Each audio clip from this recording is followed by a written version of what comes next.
On the Eastern Front, the crack of rifles and the roar of artillery were constant, but among the sounds of battle, one stood out. A tearing, buzzing roar like cloth being ripped apart.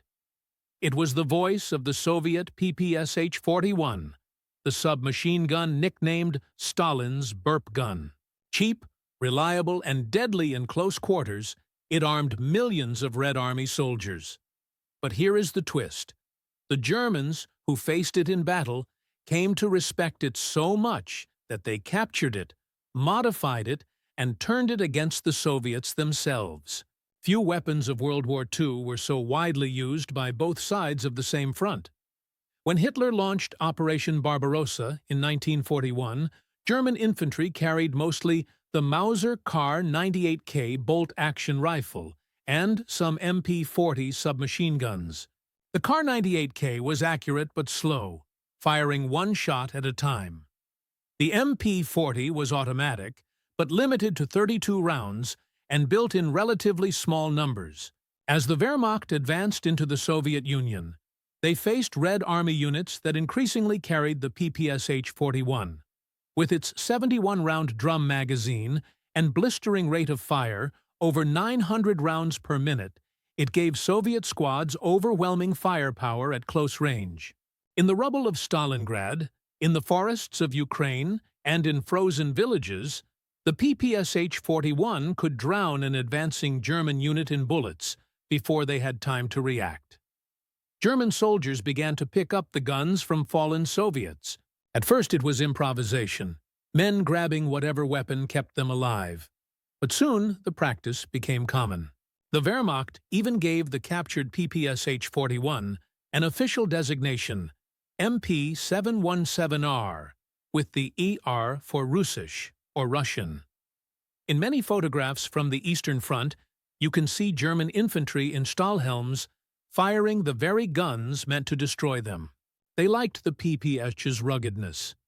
Unlike their own weapons, it almost never jammed, even in snow and mud. It was heavy, yes, and inaccurate beyond 100 meters, but in brutal close combat, it was a lifesaver. There was one problem: ammunition. The PPSh fired the Soviet 7.622 25mm round, while the Germans used 9mm Parabellum for the MP-40. Supplying two calibers created chaos. So German engineers came up with a solution. Captured PPSh-41s were converted to fire 9mm, and new box magazines were made to fit them. This version was called the MP-41R. Estimates suggest that tens of thousands of Soviet guns were modified and reissued to Wehrmacht and SS units. It was one of the most unusual cases of an enemy weapon being adopted on such a massive scale. Soldiers told stories of confusion in battle. Both sides used PPSh-41s, and the ripping sound of its bursts no longer guaranteed friend or foe. German troops sometimes tied cloths or painted marks on their captured guns to avoid deadly mistakes. For Soviets, it was jarring to face their own weapon in enemy hands. Veterans recalled the shock of seeing Germans storm trenches carrying burp guns, spraying fire in a way they once thought only Red Army troops could. The irony ran deep. The weapon designed as a symbol of Soviet mass production, the gun that rolled off assembly lines under Stalin's orders, was now fueling the firepower of Hitler's soldiers. Even Joseph Goebbels, the Nazi propaganda minister, had to spin the story. Official reports sometimes boasted that German soldiers were so resourceful they even used enemy weapons against their creators, turning a potential embarrassment into a claim of ingenuity. Yet the reality was more practical than political. The Eastern Front consumed weapons at a staggering rate. Millions of men fought across thousands of miles, and both sides were desperate to arm every soldier they could. For Germany, short on submachine guns and stretched by constant fighting, captured PPSh-41s were simply too good to ignore. Some German officers admitted privately that the Soviet gun was better suited to the conditions than their own MP-40. Interesting details emerge from accounts of frontline troops. Some Germans even preferred the original 7.62 mm version because of its higher velocity and greater penetration. They would scavenge ammunition from captured Soviet depots or dead soldiers to keep using the unmodified guns. Others praised the drum magazine, which allowed them to hold positions longer without reloading. Of course, the drum was also heavy and prone to rattling, giving away positions if a soldier wasn't careful.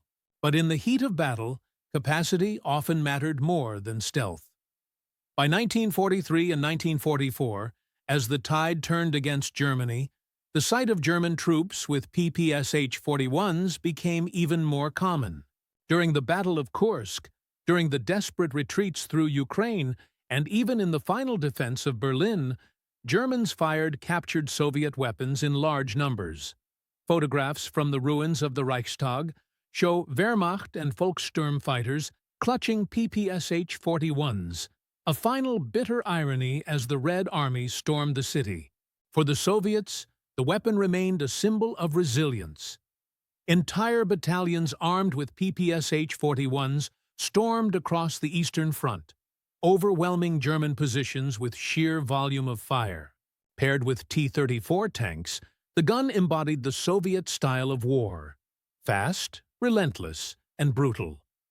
To see it in German hands was galling, but it was also a strange compliment. Their enemy trusted their weapon enough to rely on it. The story of Germans turning the PPSh-41 against the Soviets reveals something deeper about the nature of the war. It was a conflict of industry as much as strategy. The PPSh-41 was not elegant. It was not a precision weapon, but it could be built by the millions, handled by barely trained recruits, and kept firing in mud and snow. In a war of attrition, that was priceless. Germany, with all its advanced engineering, could not produce enough of its own submachine guns, so it borrowed the very tool of its enemy. After the war, the PPSh-41 continued its journey. It armed Soviet allies in Korea and Vietnam, where once again American soldiers faced the ripping bursts of Stalin's burp gun. In some cases, they even faced rechambered German versions that had circulated around the world. A weapon born of desperation, captured in battle, and spread across continents, became one of the most recognizable firearms of the 20th century. Looking back, the image is almost surreal. German infantry in gray uniforms advancing across snowy fields, firing the bright flashed bursts of a Soviet weapon. It is a reminder that in war, practicality often trumps pride. Soldiers will use whatever works, even if it comes stamped with the name of their enemy. The PPSh-41 was such a weapon, simple, rugged, deadly, and so effective that both sides of the Eastern Front claimed it as their own. From the rubble of Stalingrad to the fall of Berlin, the burp gun echoed in Russian and German hands alike. It was the gun of the Soviet soldier, and yet also the gun of the German occupier. Few weapons tell the story of World War II's Eastern Front more vividly than this paradox of captured firepower. And in that paradox lies its legacy. Subscribe for more untold World War II stories.